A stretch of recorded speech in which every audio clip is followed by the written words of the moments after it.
আশরাফ আলী থানভী রহমাতুল্লাহর নাম শুনছেন আপনারা? ভারত উপমহাদেশের এমন একজন আলেম ছিলেন, খুব বিচক্ষণ মানুষ ছিলেন, অনেক বিদগ্ধ মানুষ ছিলেন, অনেক বড় আল্লাহওয়ালা ছিলেন, নেককার মানুষ ছিলেন। থানভী রহমাতুল্লাহর কাছে এক লোক এসে বলল, হুজুর, আমার বাসায় যখনই যাই দরজাটা খুলতে দেরি, আমার মাথার উপরে আকাশ ভেঙে পড়তে দেরি নেই। যেটাই করি, বাজার করে এনে তার হাতে দিলেও রাগ, রাখলেও রাগ, আমার সাথে সারাদিন শুধু ঘেউ ঘেউ করে হুজুর, আর সহ্য করতে পারি না। আমারে কোনো দোয়া দুরুদ আমল শিখাই দেন যে আমার এই বাসার অত্যাচারটা যেন থামে। তো থানভী রহমাতুল্লাহ বললেন যে শোনো, তোমার একটা বুদ্ধি শিখাই দেই, দোয়া দুরুদ না।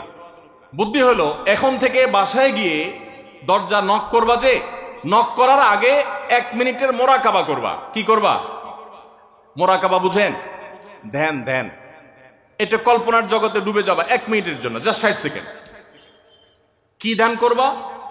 দরজায় যায় থামবা, থেমে চোখ বন্ধ করে মাথাটা নিচু করে চিন্তা করবা, আমার ঘরের ভিতরে একটা কুকুর আছে, আর কুকুর মানুষ দেখলে কি করবে? ঘেউ ঘেউ করবে। অতএব এটাতে আমার রাগ হওয়ার তো কিছু নাই। কুকুর কেন ঘেউ ঘেউ করছে এটা জিজ্ঞেস করার তার এক বোকামি। অতএব এটা আমি মাথায় কিছু নেব না, ইগনোর করব। কুকুর থাকলে কুকুর তো ঘেউ ঘেউ করবেই, এটা চিন্তা করে এরপরে বিসমিল্লাহ পড়ে নক করবা। তো এই বুদ্ধি অনুযায়ী পরের দিন আসছে বাসা, আগে 1 মিনিট মোরাকাবা করছে, এরপরে দরজা নক করছে। যথারীতি দরজা খোলার পরেই শুরু হয়ে গেছে যুদ্ধ, ইউক্রেন রাশিয়া, এখন ইসরায়েল ইরান। যুদ্ধ শুরু হয়ে যাওয়ার পর এই লোক অন্যান্য দিন সেও টুকটাক রিয়াকশন করে, হাতাহাতি, বকাবকি, দুই পক্ষ থেকে টুকটাক হামলা পাল্টা হামলা হইতো। কিন্তু আজকে সেই লোকটা আর হামলা টামলা তার করা দূরের কথা, উল্টা সে মিটমিট করে হাসতেছে, এবং একটা পর্যায়ে আর নিয়ন্ত্রণ করতে না পারে ফিক করে হাসেই দিছে। এবার বউ চিন্তা করতেছে কাহিনী কি। কারণ যারা ঝগড়া করে তাদের সাথে পাল্টা ঝগড়া না করলেও কিন্তু মেজাজ গরম হয়। কদিন আগে শুনছেন না পত্রিকা যে এক মহিলা স্বামীরে ডিভোর্স দিছে, কেন? কারণ স্বামী ঝগড়া করে না। কদিন আগে পত্রিকা দেখছেন। এই মহিলা যখন দেখছে স্বামী হাইসা দিছে, সে এবার ঝগড়া টগড়া থামায়া বলতেছে, ঠান্ডা মাথা বলছে, কাহিনী কি বলতো, তুমি হাসতেছো কেন? বল না না কিছু না কিছু না। সে তো বলবে না। স্বামী মনে করছে হয়তো অন্য কোনো কাহিনী আছে, কোনোভাবে উদ্ধার করতে পারে নাই। পরের দিন আবার সেম কাহিনী, আবারও হেসে দিচ্ছে। মহিলা চিন্তা করছে ব্যাপার কি, বলে না আজকে তো তোমার একদিন কি আমার একদিন, বলতেই হবে তোমার। কেন তুমি হাসতেছো? আমার ঝগড়ার বিনিময়ে তুমি ঝগড়া না করে হাসতেছো, অপমান করতেছো। আমার ঝগড়ার কোনো দাম নাই? আমি কি কথা বলতেছি না, এগুলো কোনো মূল্য নাই? যখন চেতে যাচ্ছে এবার বলতেছে, শোনো, তুমি যেহেতু জোরই করতেছো, তাইলে আমি বলি, আমি গেছি এক হুজুরের কাছে, হুজুর আমার এই বুদ্ধি শিখাই দিছে, আমি সেই বুদ্ধি অনুযায়ী চিন্তা করি। এখন আমি চোখের সামনে যখন চিন্তা করি যে কুকুর গেউ করতেছে, আমার হাসি আসে। ও চিন্তা করে, কি বললা তুমি? তাহলে তুমি এই মনে করো আমারে? এবার থেকে বেচারে ঝগড়া করার আগেই তার থেমে যায়, চিন্তা করে হায় হায়, আমি ঝগড়া করলে তো সে মনে মনে আমার ওইটা চিন্তা করবে। বুঝতে পারছেন? দাম্পত্য জীবনে একটু বুদ্ধিশুদ্ধি করে না চললে, শুধুমাত্র সোজা হয়ে দোয়া দুরুদ পড়বেন আর সব সোজা হয়ে যাবে, শুয়ের মধ্যে এত সোজা না।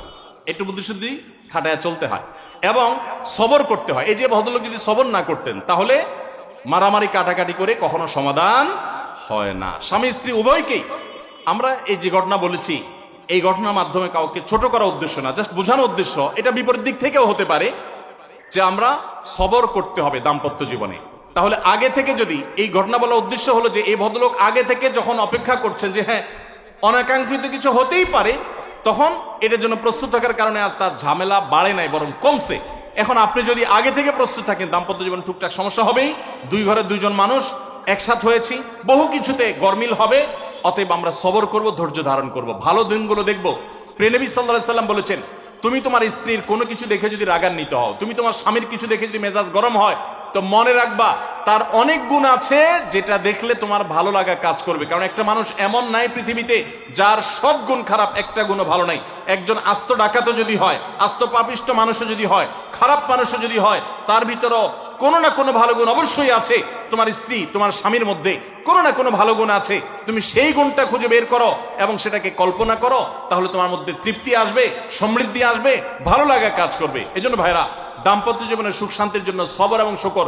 শকর হলো যে যা পেয়েছি আলহামদুলিল্লাহ, এর চাইতে যদি খারাপ কিছু হতো, এর চাইতে যদি মন্দ কিছু হতো, অনেক বোনরা আমাদের কাছে আসেন, আমরা তাদেরকে বলি, দেখুন আপনার স্বামীটা হয়তো অমানুষ, সে আপনাকে গালিগালাজ করে কিন্তু চরিত্রহীন না। অনেকের স্বামীটা খুব ভদ্র কিন্তু চরিত্রহীন, ব্যবহার ভালো করে চরিত্রহীন, তাদের কষ্ট আপনার চাইতে কম না। অনেকের স্বামী খুব ভদ্র কিন্তু বেকার, 2 পয়সা কামাই করতে পারে না, সারাদিন ঘরে বসে বসে খায় আর শ্বশুরবাড়ি থেকে যৌতুক এনে না খায়, নিশ্চয় আপনি তার চাইতে ভালো আছেন। মানুষ এভাবে যখন ভালো দিকগুলো চিন্তা করবে তখন তার ভিতরে শকর আসবে। তাহলে দাম্পত্য জীবনে সুখ শান্তির জন্য তৃতীয় কারণে হলো সবর এবং শকরের চর্চা করা। আল্লাহ আমাদের সবাইকে তৌফিক দান করুন।